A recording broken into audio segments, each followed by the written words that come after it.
All right. All right. Well, let's go to Sweden. All right. Boy, this guy certainly got. Let's go to this thing, doesn't he? 7-Eleven in Sweden. He's got a 7-Eleven is sweet. Yeah, he's got a what, Chris? This guy's definitely got a thing, doesn't he? He does. I watched. He's got a style. Well, no, we watched Force Majeure on this show, which I think everybody really liked. Well, I love that film. I watched the Vomit movie. The Vomit movie. Triangle of Sadness. Triangle of Sadness, which I liked a lot. Thought was fucking hilarious. It's good. This one's probably my least favorite because it's just too fucking unfocused. But there are scenes that are great.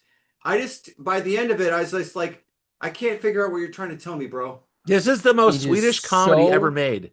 It's so long. It is so long. It's very long. Yeah. Every scene in this movie is 1,100 hours long. Well, and you can cut, with one exception. I would have liked a few more minutes to talk about the monkey. Yeah, about the bonobo.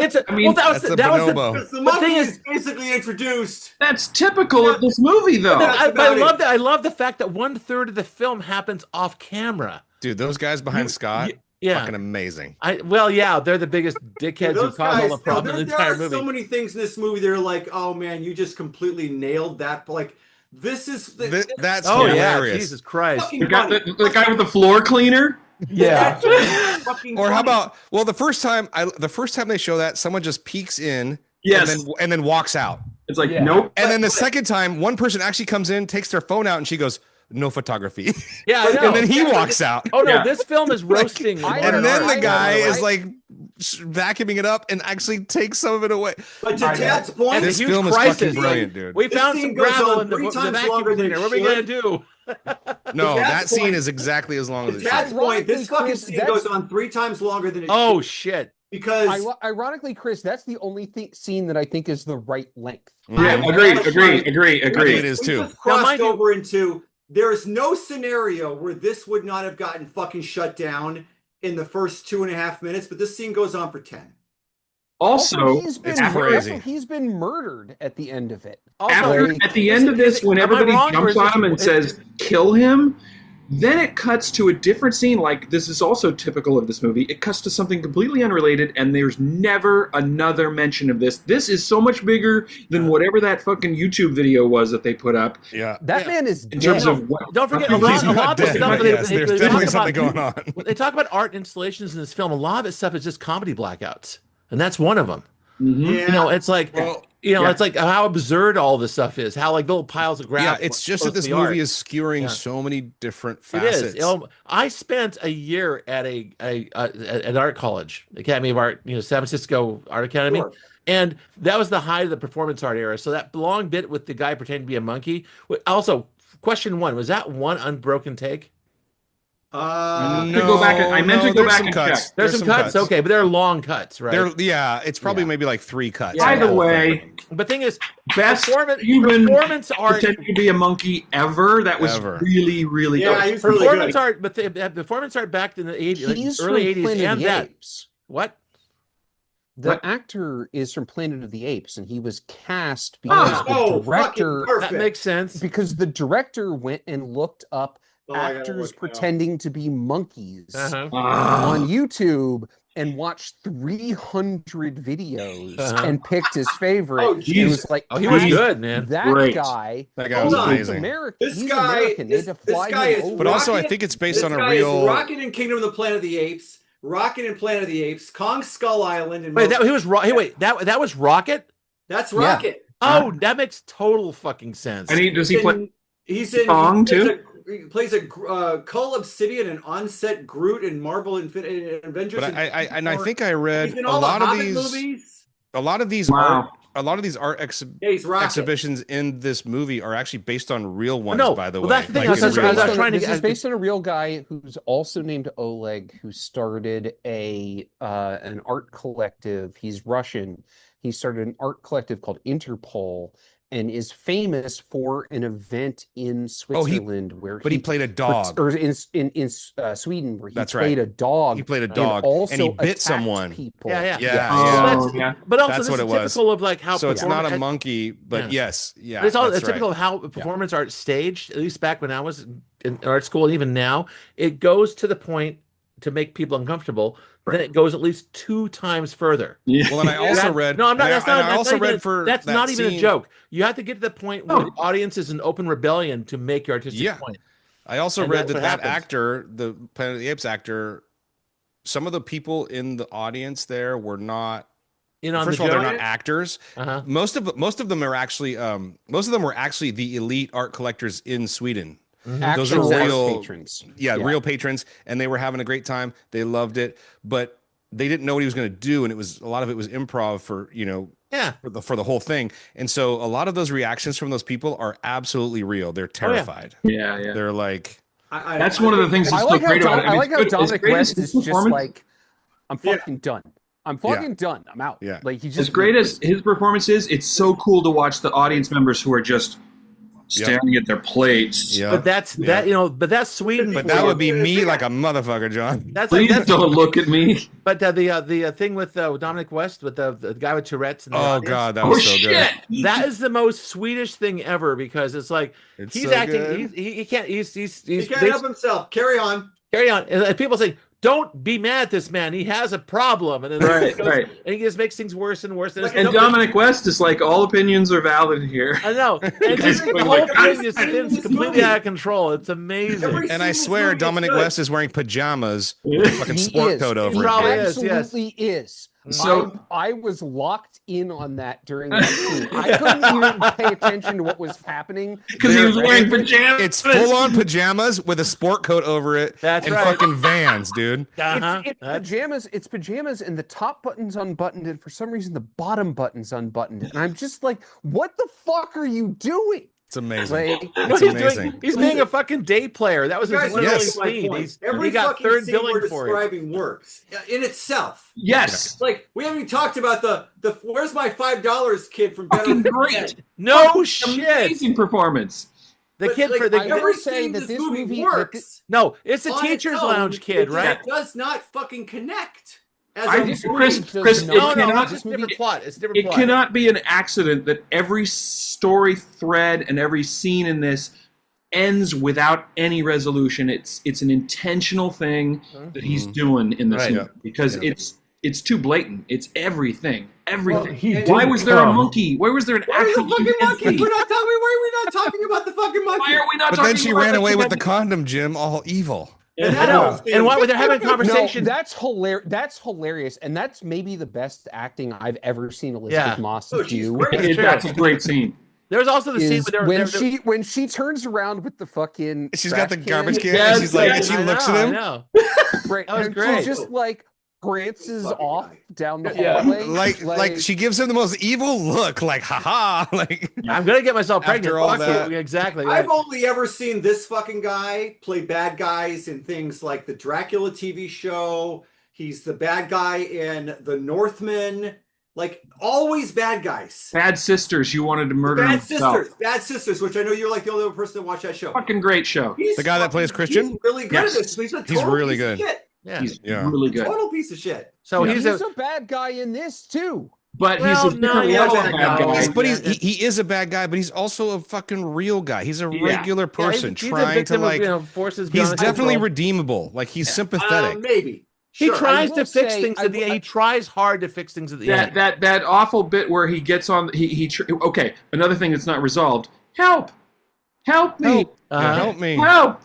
Help me! He never goes downstairs to help the kid. He just ends up in the dumpster digging through the garbage to find his phone number. We don't know what happened to the kid.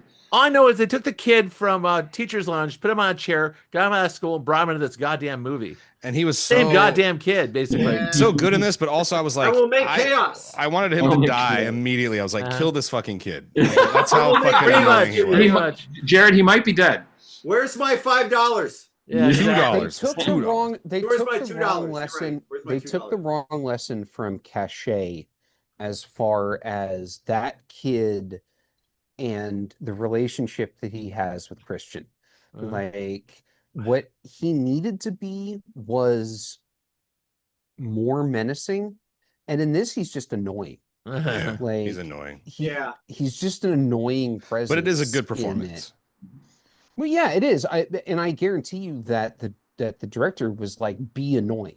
Yeah, because you want him to be annoying. Yeah, I really think from Force Majeure, which is one of my favorite movies of all time, to be honest.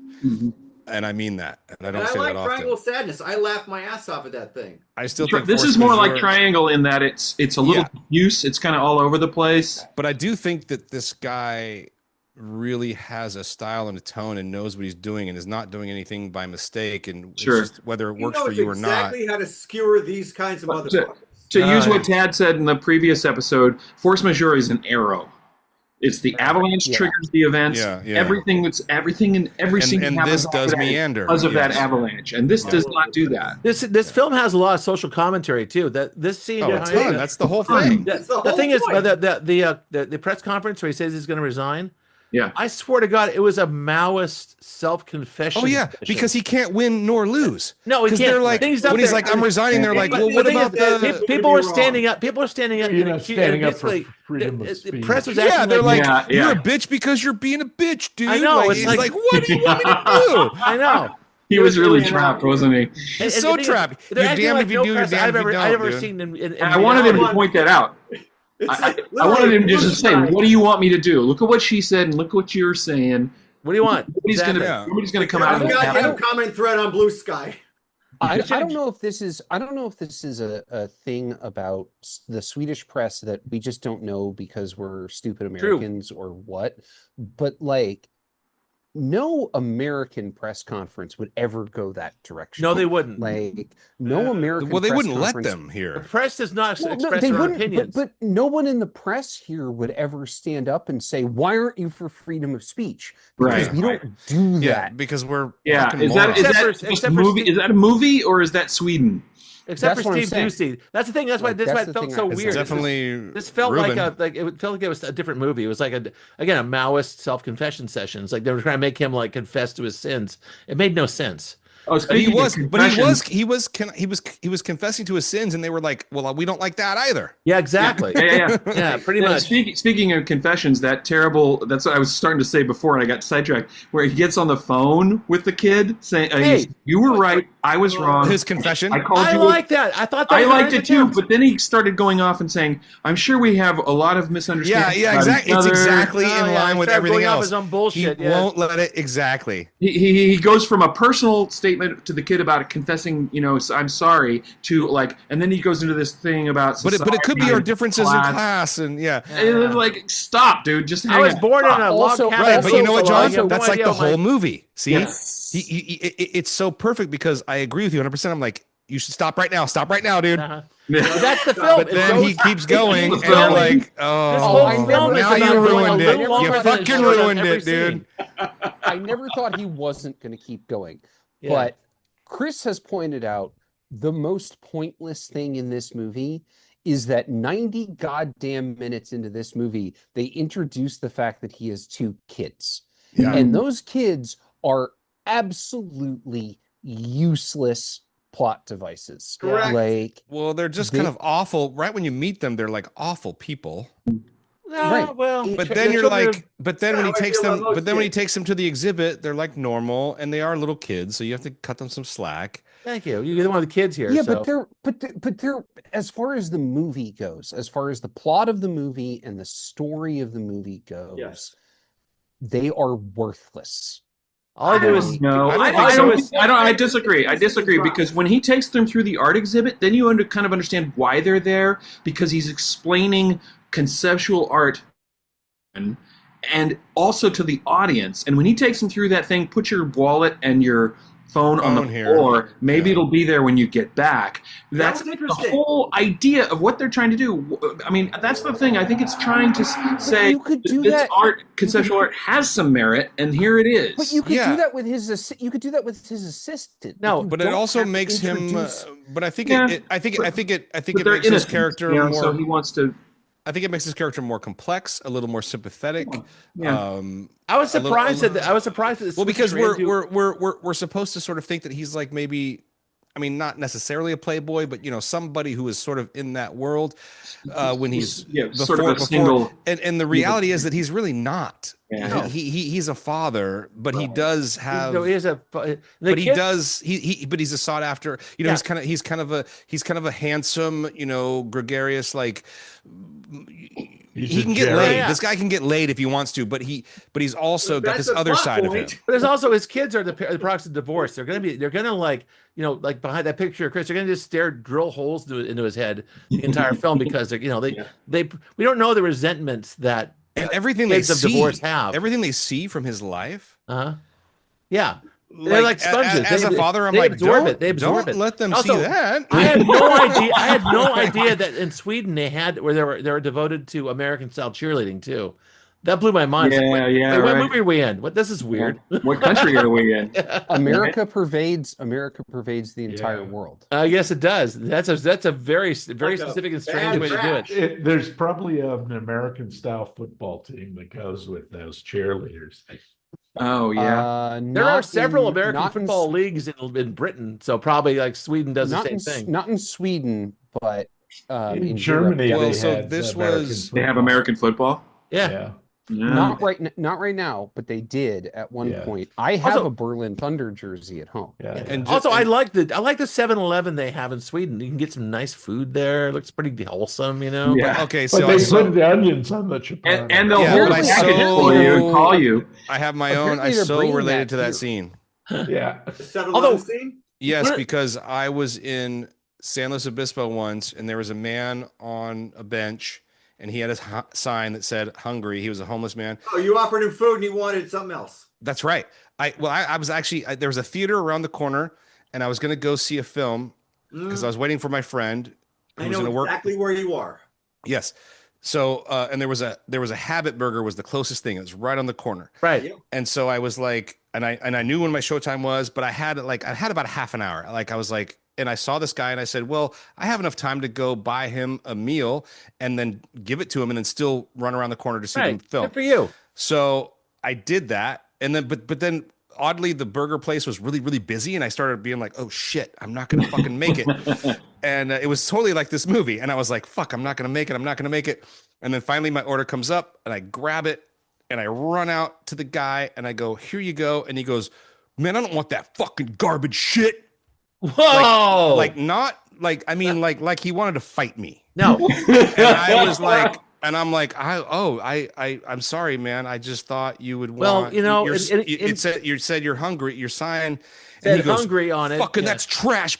Fucking food, bitch. And he's not wrong, but the way he was like, I was like, are you trying to fight me right now? I'm trying to give you food. Well, two things. And even there was a passerby that was like, just walk away, man. He's crazy. And I was like, and I'm like, I'm going to put it on the edge of the bench. And he's all, if you do, I'll fucking throw it in the trash, motherfucker. Yeah. And I was like, oh my God. And so I just put it on the edge of the bench and like ran around the corner to the movie because I was going to miss the movie. And I swear to God, I was so pissed. I was so fucking pissed. I was like, I'm never going to help a fucking homeless person ever again. And I did want to fight that guy. My little primal fucking thing came out and I was like, bitch, do you want to fucking go right now? I'm going to pour this fucking soda on your face, motherfucker. And like, fuck. It just was like, it was so horrible. But then later on I was like, I don't know what happened there. Like, so when that scene came up, I was like, I feel this for some reason. Two things, Jared. First of all, it's like, this is California. And like most of the people on the street, a lot of them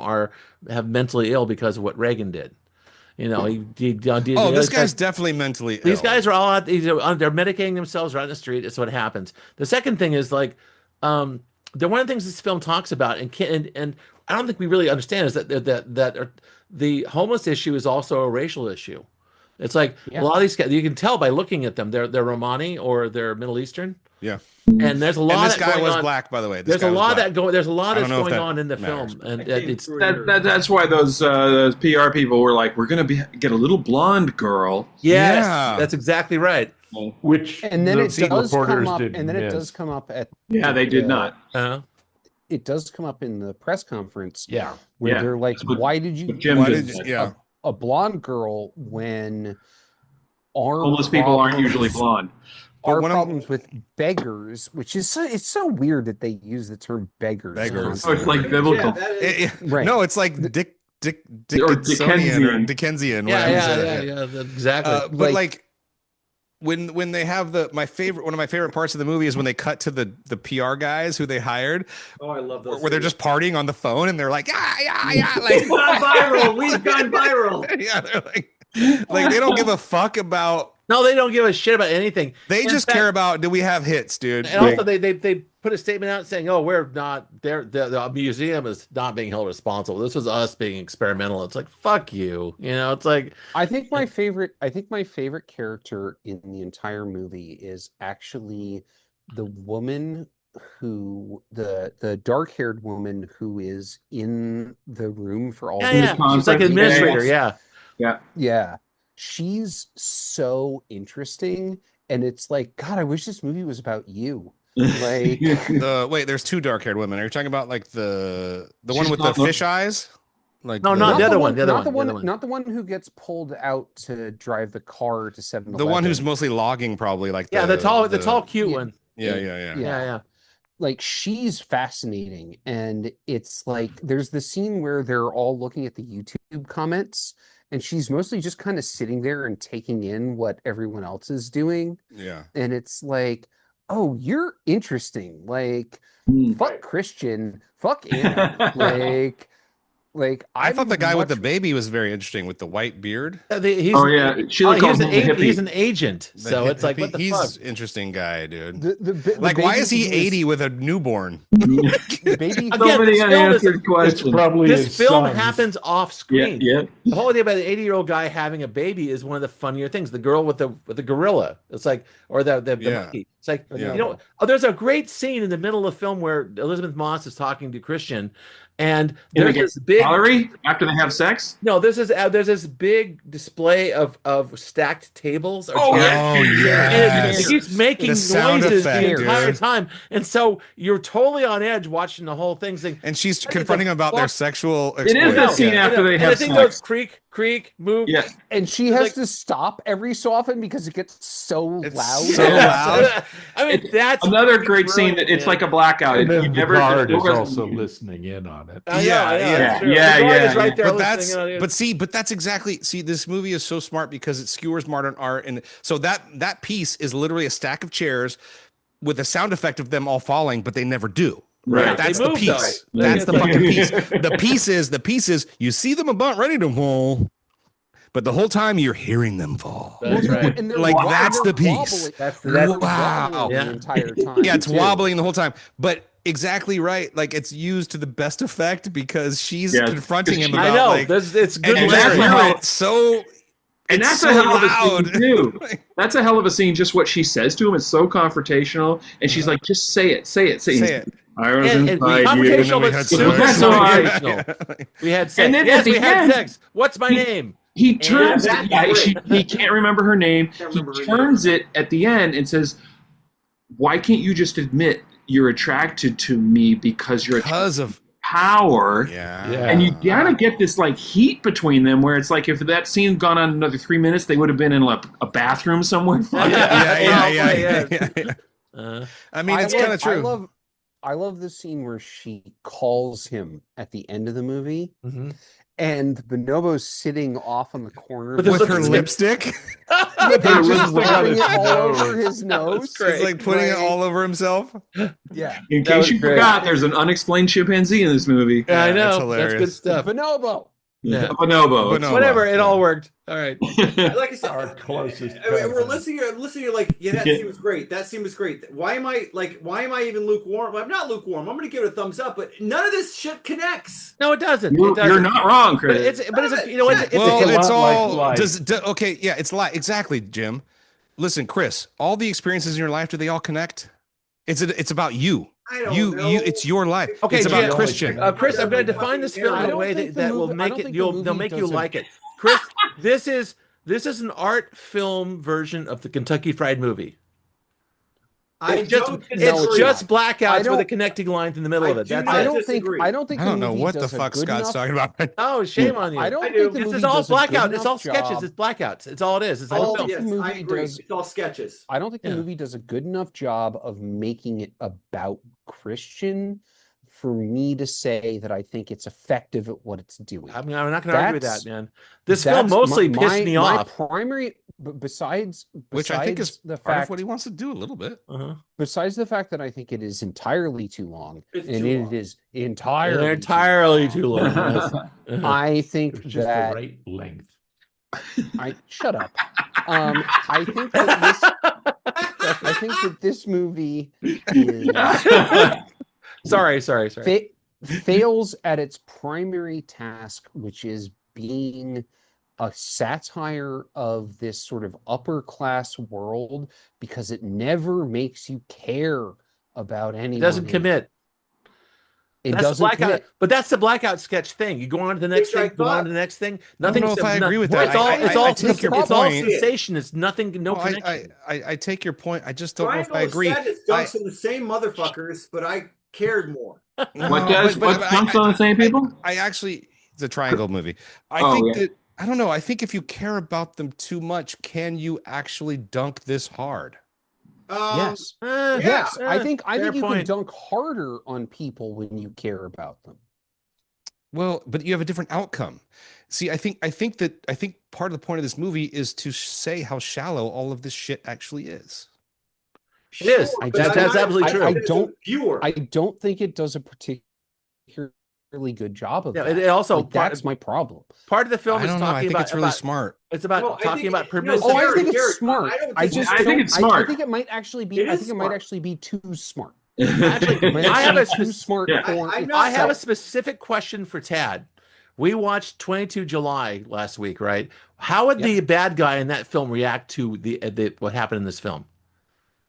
We know how he reacted, and which is he'd want to shoot everybody in the head, right? Yep. Yeah, pretty much. Yeah. This is like everything he hated about Sweden. Yep. You know, it's like it's like or Norway. But that was Scott, this Norway. is everything you hate about rich people. Oh, it's everything I hate about art. It's everything I hate about art in one movie. It's great. Oh, it's supposed to be that. Exactly. I have done the thing that guy did in like the third scene of the movie where I walked into the room with the piles of fucking gravel and the neon sign and then you just walked out. Went, yep. Nope. Yep. Like, and Scott knows this as both art majors, film. Right. Like, film majors. I actually have another degree. I have a double degree in art history. Same thing, Tad. I've been in so many. Oh yeah. Museums where I do that too. I that first guy, you peek around the corner and you go, "Yep, I'm good." You're like, this is not, and it's not because, but it's like a lot of modern shit, right? Jim. Bad art. It has to do with good art and bad art. It does. Yeah. Basically, like that's most true. art is shit. Yeah, even that's true. If you, most movies are shit. Go keep going, Jim. Okay, let the man talk. Jim Cook. I visited Budapest right as the Russians were leaving. And I went into this museum and I saw a bunch of 16th, 17th, 18th, and 19th century art. And it was all shit. It was like, it was the worst art I'd ever seen. And none of it was modern. It was all from the good art times. Because the British, and the English stole and your point. Well, and your point is there's still only like 10% of people making the really good art, and then it's Sturgeon's law. 90% of people making shit. I don't argue that. Like modern art wise, I remember I was going to LA Museum, the LACMA, and seeing the James Turrell exhibit.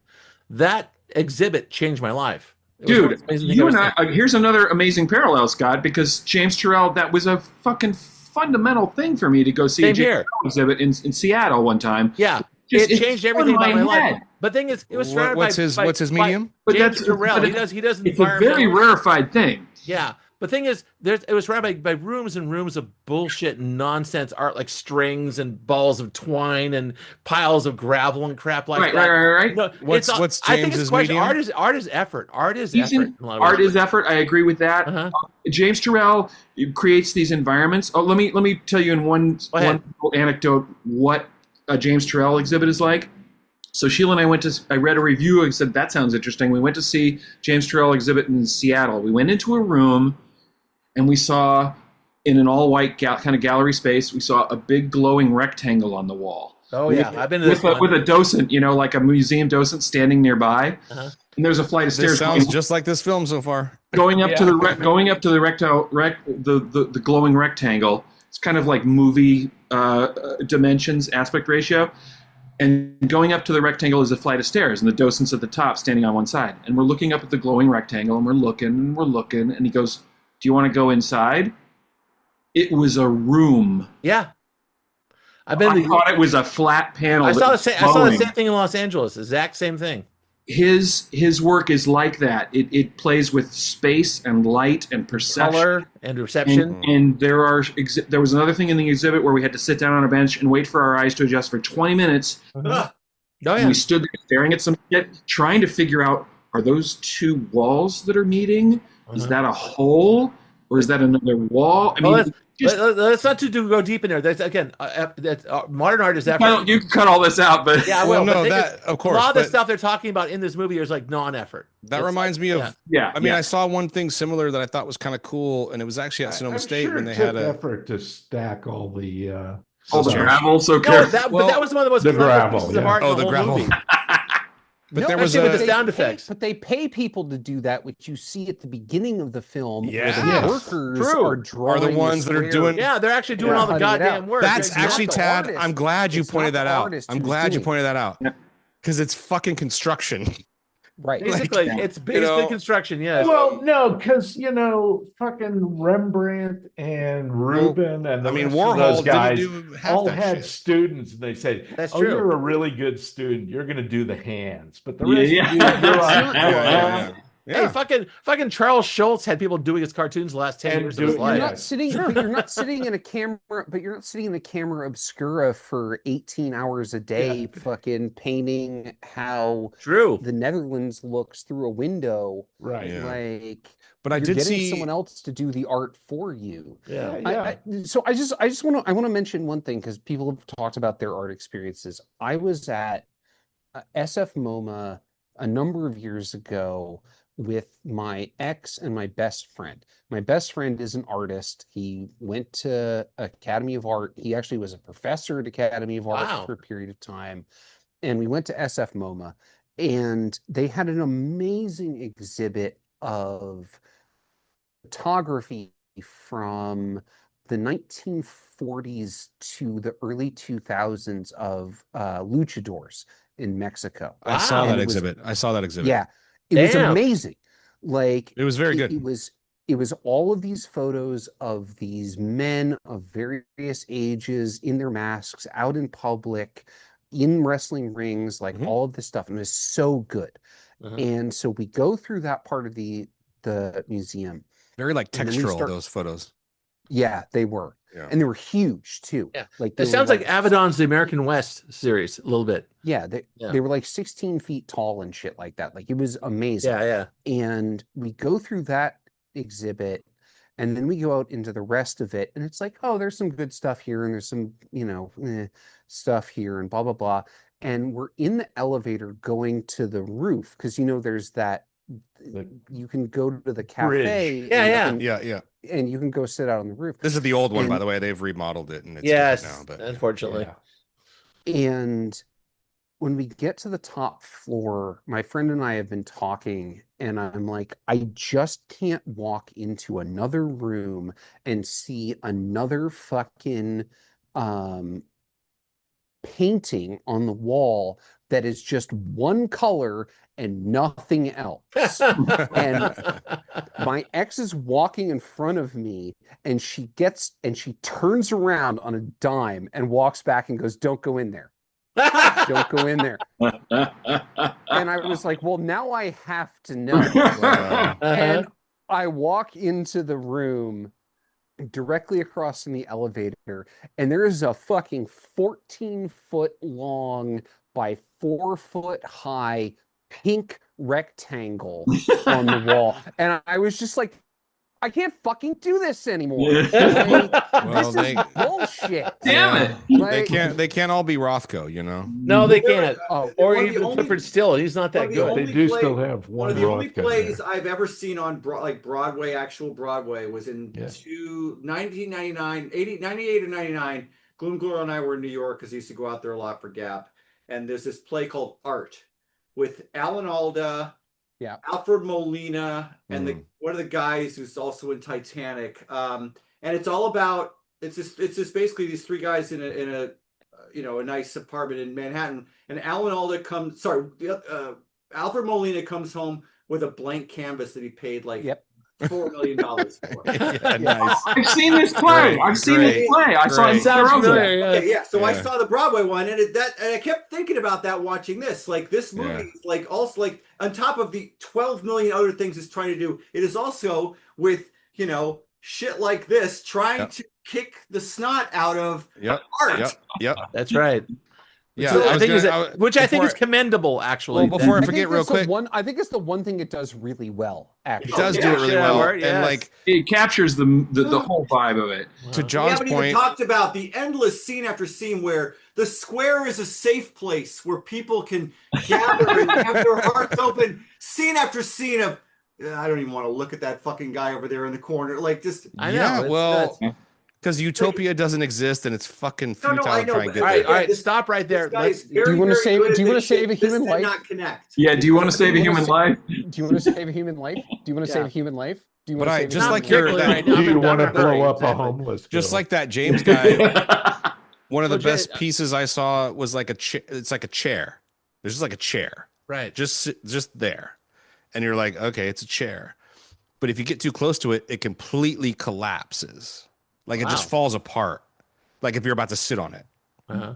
Yeah. And then the minute you walk away from it, it fucking goes right back up. Weird. Like a perfect chair. Wow. That's interesting because that's what John and I are talking about. It's similar. That made me think of your guy because I was like, this is really well done. It was really, really well done. Uh-huh. And you had to get close enough. Like you couldn't, if you were just standing there looking at it, it's still a chair. Yeah. But you had to walk up to it and almost touch it. And then it would just go. Right. No, I'm going to leave all this stuff in at the discussion. This is going to be a long ass episode. No, I don't care. We were actually talking about art, which is kind of neat. It's like unusual. Jim, you've already cornered because all the scenes are great, but it does not fucking connect as a movie. And as a viewer, I need to give a little bit of a shit about characters, even if they're assholes. So, Jim, you've already. I will remind everyone that this did win the Palme d'Or. All right. Well, here we go. Anyway. Just show of thumbs. Come on. Oh, I get it. My percentage here is because of Dominic West, and I love Dominic West. Mm-hmm. And this movie made me like him more. He's great in this. His blue pajamas. Yeah, it kicks art. He's also in another scene at the dinner table, right, where he walks off. Yep. If you look closely, he's also in pajamas, but they're just a different color.